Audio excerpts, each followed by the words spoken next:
if you can't pack the bottom third of that pre-roll correctly, the to that house is not going to be built correctly, which means your customers very cool smoking experience.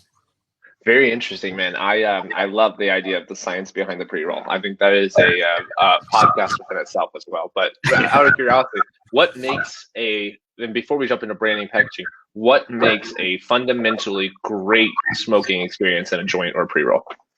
So sounds like that first third is really important, that density of that first third. Yeah, well, a lot of it has to do with the material, right? It's kind of like being a chef. You know, part of it has to do with what your base ingredients are, and another part is how you put it together.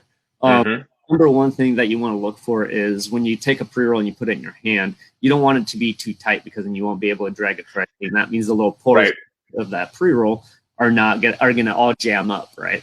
So what I do is when I take a pre-roll, I kind of lightly put it in between my fingers right here, and I just roll it up and down all through the top and bottom.